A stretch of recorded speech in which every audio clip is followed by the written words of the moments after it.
Hello बच्चों, I am Deepak Rathi. Please do subscribe my channel and also like, share and comment. अब आपका एक important topic आता है BMI and waist hip ratio. अब सबसे पहले बीएमआई देखते हो बच्चों। बीएमआई बीएमआई की फुल फॉर्म होती है बॉडी मास इंडेक्स।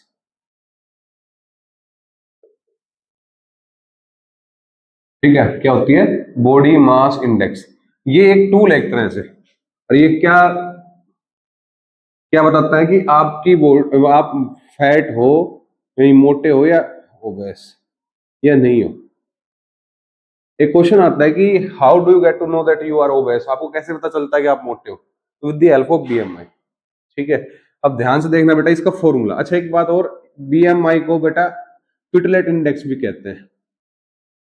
क्विटलेट इंडेक्स क्यों बेटा? क्योंकि इसको जिसने बनाया था उनका नाम था एडोल्फे क्विटलेट। एडोल्फे क्विटलेट था, उन्हीं के नाम पे सम्मान है बेटा, हम उसको क्विटलेट इंडेक्स कहते हैं। उन्होंने कहा कि हम क्या करते हैं, किसी भी पर्सन का वेट ले लेते हैं, यानी उसका वजन, और weight should be in kilogram, and उसकी हाइट ले लेते हैं और height should be in metre. ठीक है, वेट किलोग्राम में, हाइट मीटर में।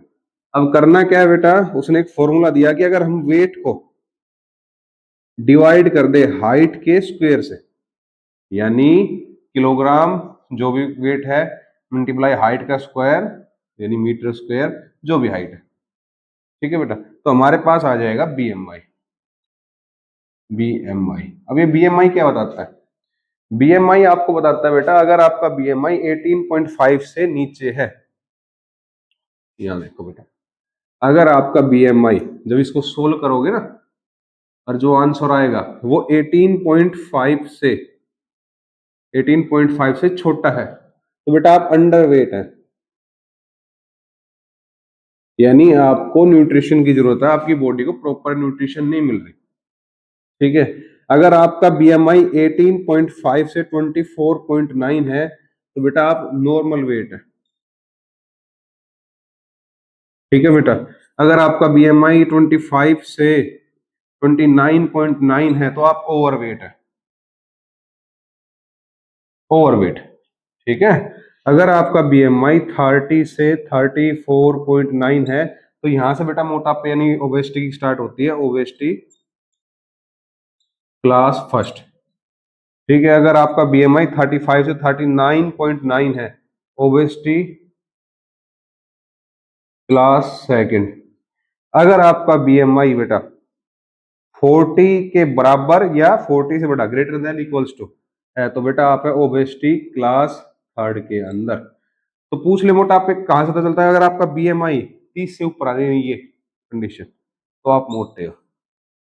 ठीक है बच्चे, ये क्लासिफिकेशन 6 टोटल क्लासिफिकेशन है बेटा, 1 2 3 4 5 6, 6 क्लासिफिकेशन है बेटा। ठीक है, ये 6 की 6 क्लासिफिकेशन बेटा आपकी, देखो किसी बुक में कुछ क्लासिफिकेशन है, किसी बुक में कुछ क्लासिफिकेशन है, पर ये आइडियल क्लासिफिकेशन ये दी थी बेटा आपकी डब्ल्यूएचओ ने।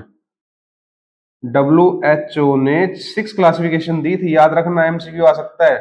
How many classifications on BMI given by WHO? तो 6 क्लासिफिकेशन, ये याद रखना, नॉर्मली यही होती है बेटा, यही मेन है। अगर आप 30 से ऊपर जाते हो तो आप मोटापे के शिकार हो जाते हो। क्वेश्चन आता है how do get to know that you are obese, आप मोटे हो? तो बीएमआई की हेल्प से। ठीक है, formula weight upon height square, height should be in metre, weight should be in kilogram. ठीक है, किसने दिया था? एडोल्फ क्विटलेट ने दिया था बेटा, इसलिए इसको क्विटलेट इंडेक्स भी बोलते हैं। कभी आ जाए क्वेश्चन पेपर में, what do you mean by quetelet index? तो बीएमआई। ठीक है बेटा, अब नेक्स्ट आता है बेटा आपका waist hip ratio. Waist hip ratio, ratio मतलब क्या होता है? एक तरह से डिवाइड करना। ठीक है, नॉर्मली किसी चीज का रेशियो मतलब हम उसको डिवाइड कर रहे हैं। वेस्ट और हिप का रेशियो मतलब वेस्ट की सरकमफेरेंस को डिवाइड करेंगे हिप की सरकमफेरेंस से। वेस्ट की circumference is divided by hip circumference.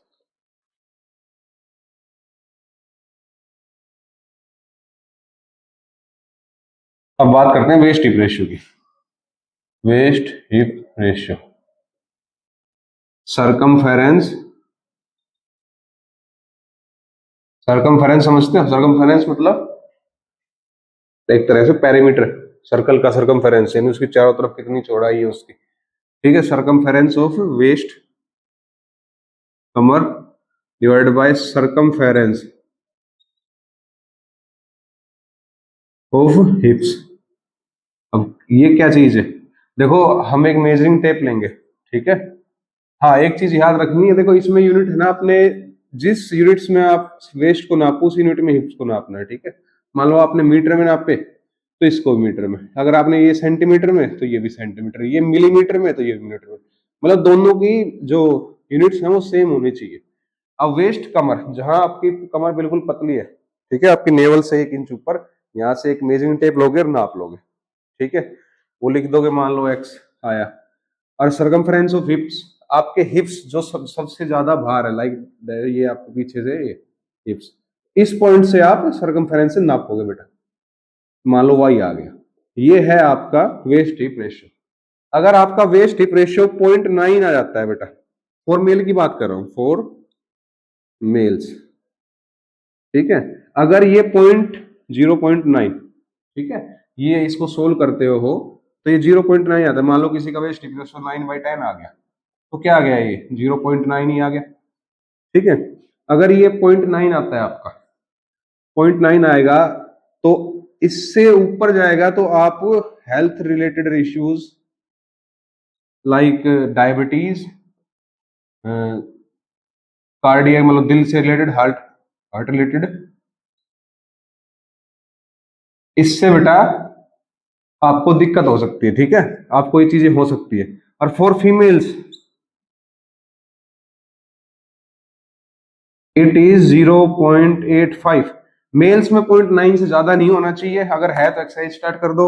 और फीमेल्स में 0.85 से ज्यादा नहीं होना चाहिए, अगर है तो आप एक्सरसाइज शुरू कर दो बेटा, क्योंकि आपको हो सकती है डायबिटीज, हार्ट रिलेटेड डिजीज, ठीक है बेटा। ऑन एन एवरेज देखें तो देखो ये 1 के करीब है। अगर आपका वेस्ट हिप रेशियो 1 से ज्यादा या 1 के बराबर आ रहा है तो बेटा आपको काफी हेल्थ रिलेटेड डिजीज हो सकती है, जैसे बेटा diabetes plus heart related disease plus आपके ऑर्गन्स प्रॉपरली वर्क नहीं करेंगे। ये था बेटा आपका वेस्ट हिप रेशियो, ठीक है।